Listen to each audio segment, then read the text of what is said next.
this wool, which is just lengths of, just lengths. I don't know why it's cut into lengths, but I grabbed it from my charity shop. I had a couple of balls of this thick knitting wool, and I've turned them into pom-poms. How fun are these? Snowbell is loving them, and I think I've lost a couple. I'll have to go and have a look. Now, I started off using this pom-pom maker and made these little ones, and it's taken me a good few hours in front of the TV, which is fine because, you know, you want something to do with your hands, don't you? Bit of mobile crafting. And then I had a little look on Pinterest, and somebody had this idea where you just wrap it around some cardboard. And I thought, that sounds like a better plan. So I'm going to show you how it works. It's really simple, in case you are still doing it this old way with the circle.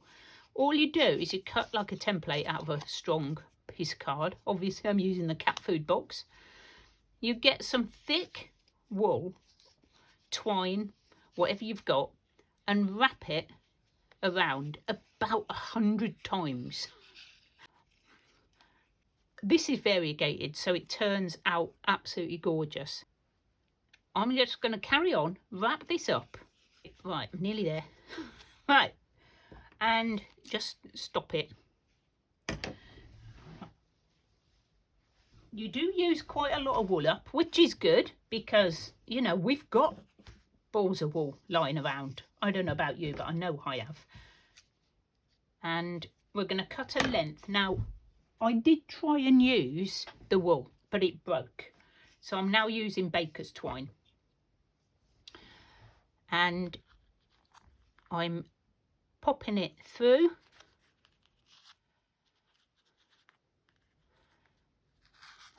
Just search for pom-pom making on Pinterest. You'll see where I got this idea from.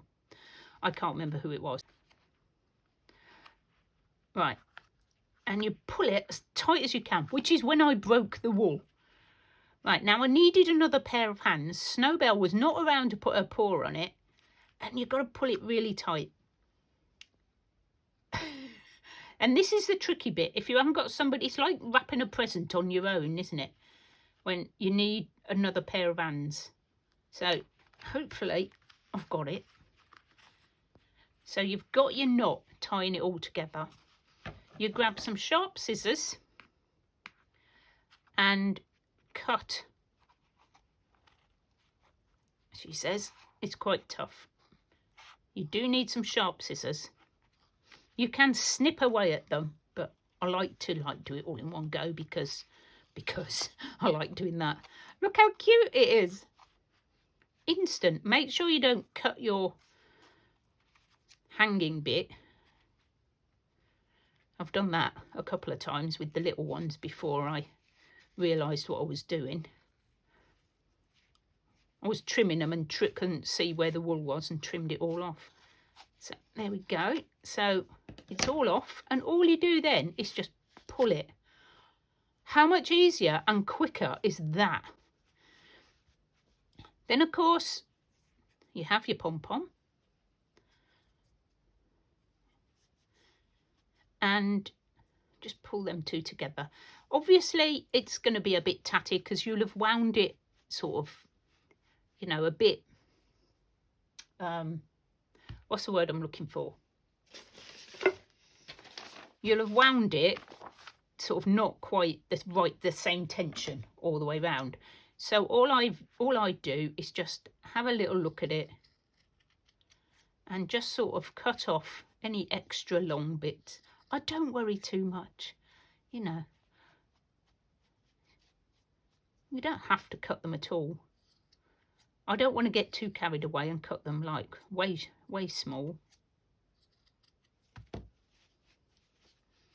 Just any really extra long ones.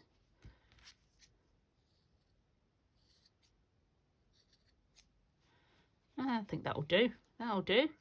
Couple there. And I've done that on here so that I don't get it all over my background.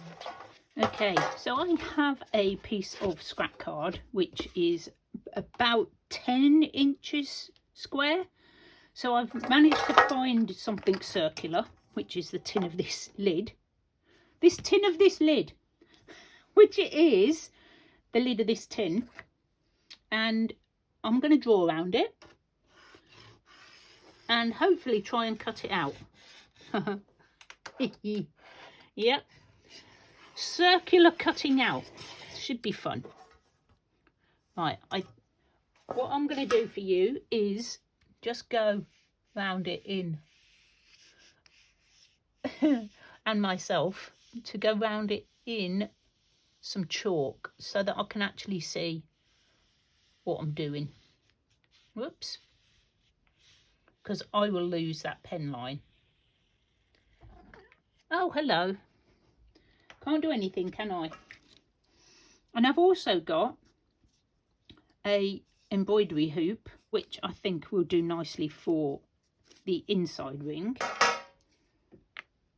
So I'm just going to try and centre that slightly. And you know me, I'm not worried about it being perfect. By the time I've got all them pom-poms on. Now I may not have enough pom-poms, I may have to make some more, but I will show you how I'm going to do it. I'm sure you've all made these before. Let me just draw around that one.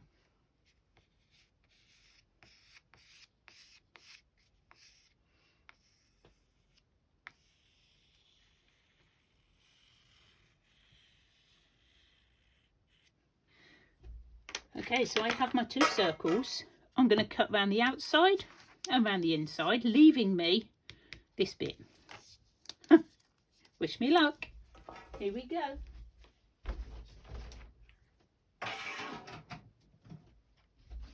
Snowbell, you need to move because I'm going to be using a knife.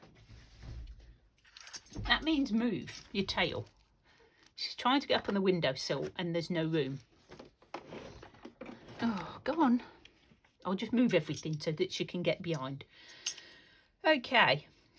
Has anybody got any tips for cutting circles at a chipboard? We're just going to go for it. Is it doing anything? Oh, look at that. Well, that isn't as difficult as I thought it was going to be. Just goes to show. And I'm going to turn it. Oops. It would help if I had a blade. Turn it as I do it.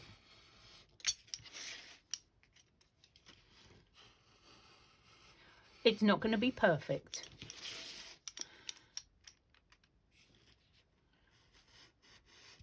So you can use any cardboard box. I just didn't have a cardboard box, but I did have this left over from one of my visits to the scrap store. They've always got scraps of card, which I almost always pick up because you never know when you're going to need one. And there we go. That's one circle. Just trim that bit off. Okay, I quite like having these lines to copy round.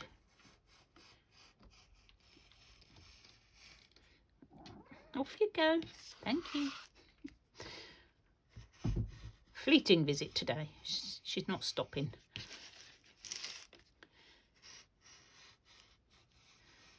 Whoops. Sort of didn't get quite right there. I'm sure that it will be absolutely fine. Where am I? Am I nearly back? Oh, I am back. Just gone a bit. I'm gone a bit weird there. Just come in. And do you know how tempted I am to keep that? Nightmare, isn't it? Oh, that would be useful. No, you've got lots. So I have a sort of circle. Honestly, I think my phone has a mind of its own when it comes to recording, because I've just done all this with you and started putting these on and it's not recorded any of it. So I'm really not sure what's going on with it. It just keeps cutting out.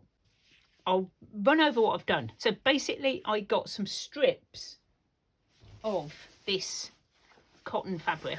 It's just like a bed sheet, and I cut sort of probably an inch wide strip and ripped, Jesus, I can't rip now, and just ripped off some strips like this. I wrapped them around my circle, and all I'm doing now is tying on my pom-poms.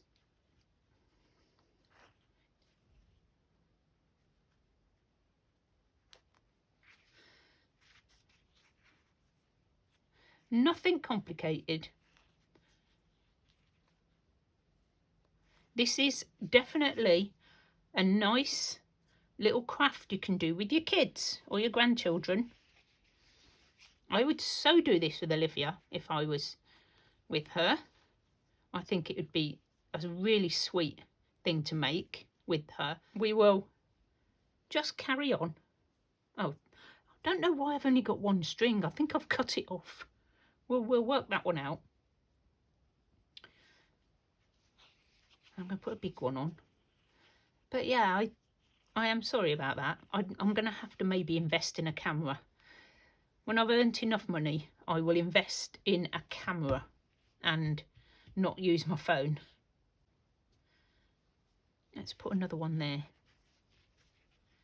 Honestly, this is so much good fun. The trick with the card is a game changer because it's so easy to make them. I thought I might have to make some more, but I'm not quite sure. I am not sure. I'm going to go all the way round. I like it.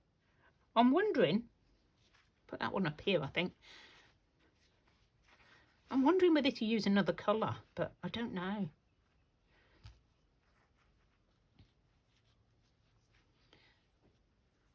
So thank you again to Susan and Cherie for this another really cool, fun project. And I will leave the links to their channels in my description box so you can pop over, see what they've done, and also check out any of the other collaborators who are joining in. I'm loving it. Where should we put this one? Should we put... I feel like I don't want this because I want 3. I need to make some more. I think I want another colour. I'm going to go and see what other wool I can find. Make some more in a different colour. Maybe just plain grey if I've got it. But, you know, this is using your stash, so I may not have the right colour. These two haven't got a tie, so these are for Snowdell to play with. And probably this one as well. I'll be back in a minute, show you the finished project. So I wanted to say thank you so much for joining me. As you can see, I used that funny bobbly wool and made 3 more, and I think it looks really cute. See you later, guys. Bye.